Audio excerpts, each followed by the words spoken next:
So how can a contradiction, something that by its very definition just cannot be true, actually become a path to a deeper truth? It's a fascinating kind of mind-bending paradox, right? In this explainer, we're going to dig into how some of the great spiritual traditions don't run away from contradiction. No, they lean into it. They embrace it as this incredible tool for insights that go way beyond the limits of our everyday logic. Okay, let's just jump right in. This slide really lays out the fundamental split in how we can approach this. You see, in conventional Western logic, a contradiction is like a big red stop sign.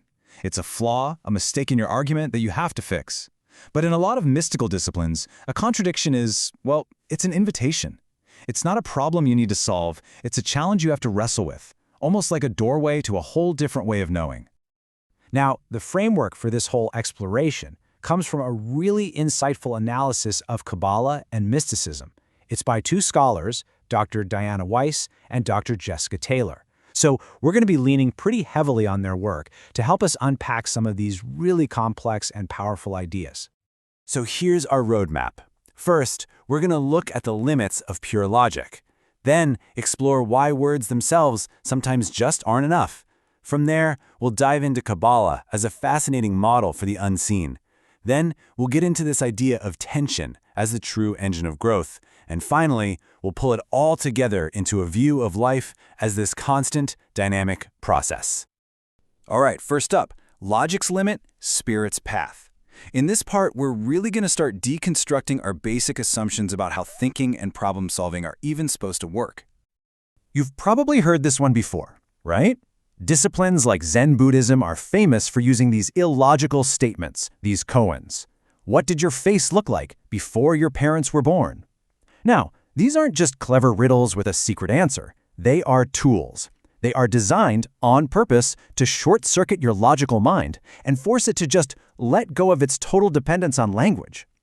And that's the absolute key right there. The struggle is the whole point. By making your mind wrestle with a concept that language literally cannot solve, you push it into this purely conceptual, non-verbal space. The goal isn't to find a tidy answer. It's to break free from the cage of logic itself. So this leads us perfectly to our second point, when words are not enough. I mean, if the goal is to break out of this cage of language, we got to ask, why is it a cage in the first place? What's the problem with words? This analogy from the source material is just perfect. Think about it. You could write a 1,000-page book describing every single mechanic of a great shortstop, but that entire description is still infinitely far away from the actual lived experience of it. That fluid grace, that deep instinct, the delicate fusion of muscle and mind. Words just can't capture the real thing. And this right here illustrates the core idea beautifully. Language is a map. It's a pointer, a signpost, and a good map is incredibly useful, right? Well-chosen words can point us in the right direction, they can give us invaluable clues, but they are not the destination itself. Confusing the description with the experience is like eating the menu instead of the meal. So when direct language fails us, what do? Well, humanity has always turned to other tools. We turn to poetry, to art, to powerful analogies, and to really complex symbolic systems, like the one we're about to get into. These are all attempts to carry a depth of meaning that everyday words simply can't handle. Which leads us right to our third section, Kabbalah, modeling the unseen. Here, we're going to look at the tree of life from the ancient Jewish mystical tradition of Kabbalah, and we'll see it as a prime example of one of these super sophisticated symbolic systems, a true map for the mind, designed to help us navigate concepts that exist far beyond the reach of simple language. Okay. So before we look at the model itself, it's really important to frame it the right way. Academically, something like the tree of life is called a heuristic device. Now, all that means is that it's a useful tool. It's a practical model for learning and self-discovery. It's not meant to be a literal photograph of reality, but a powerful analogy that helps us grasp a really complex process. So let's look at the basic structure here. The tree is made up of 10 emanations, called sephiron, and they're organized into 3 pillars. Now, what's fascinating is that this structure is fundamentally built on polarity. You have a pillar on the right representing masculine principles and one on the left for feminine principles. But, and this is so important, there's a central pillar that represents their unification, their balance. This 3-part or triadic structure is absolutely key. And this triadic structure shows us a dynamic process. It's not static at all. The model shows that when two opposites, like the masculine and feminine principles, come together and unify, the process doesn't just stop there. That very unification becomes the catalyst that unlocks and releases energy into a brand new, richer, more complex level of existence, where the whole cycle can begin again. So what's actually driving this constant forward motion? That brings us to section 4, tension as the engine of growth. The force that powers this entire creative cycle is what you might call productive, generative struggle. It's tension. Now this is a critical reframing. We usually think of tension as bad, right? Something to be avoided, a problem we need to solve so we can have peace. But in this model, the true opposite of creative tension isn't peace, it's equilibrium, a state of static, unproductive, dead-in-the-water rest. And wow, this slide just illustrates the difference perfectly. Equilibrium? That's a pendulum hanging perfectly still. It's a flatline EKG. It literally signifies the end of the process. It signifies death. But tension is the swinging pendulum that measures time. It's the oscillating sine curve of a heartbeat. It is the very signature of life and creativity itself. And the fruit of all this internal tension and struggle is something called gnosis. Now, this isn't the kind of knowledge you get from a textbook or a lab experiment.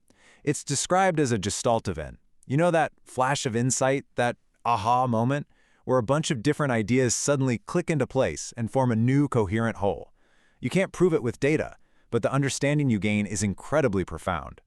This ancient text just captures that journey perfectly. The path to a higher understanding, it says, necessarily involves a period of being disturbed. You seek, you find something that challenges everything you thought you knew, you become disturbed by it, and it's only by working through that disturbance that you can transcend your old limits. And this brings us to our final big picture idea. Life as a constant process. This cycle of tension, disturbance, and growth, it isn't just a nifty technique for spiritual insight. It's a model for the fundamental nature of reality itself. This idea lines up perfectly with a major school of thought known as process philosophy, which has been explored by thinkers from Hegel all the way to Alfred North Whitehead. The core idea is that what we see as stable, solid things are actually an illusion. The deeper, primary reality is flux, a constant, dynamic, unending process of change. So, if everything is in flux, how are we supposed to live? Well, the goal isn't to stop the change, it's to master the flux. Success isn't some static state you finally achieve. It's the continuous act of staying in balance with change. You know, think of a surfer on a giant wave. She's not controlling the wave, no way. She is fluidly, masterfully adapting to its immense power. Or think of an athlete who's in the zone. They're completely one with the flow of the game. And this is maybe the most powerful metaphor for what this all means for us in our own lives, the ladder. The safest place on any ladder is with both feet planted firmly on one rung. That rung is your comfortable, cherished belief system. But to grow, to climb higher, you have to endure that moment of instability, of risk, when you lift one foot off. And to actually get to the next level, you have to be willing to completely let go of that old rung you were holding on to. This whole journey, from embracing contradictions to navigating tension, it's really all about having the courage to make that climb. So the question this leaves us with isn't academic at all, it's deeply personal. Growth requires you to embrace risk. So what comfortable belief, what sturdy rung that you're standing on right now might you be willing to release in order to climb higher?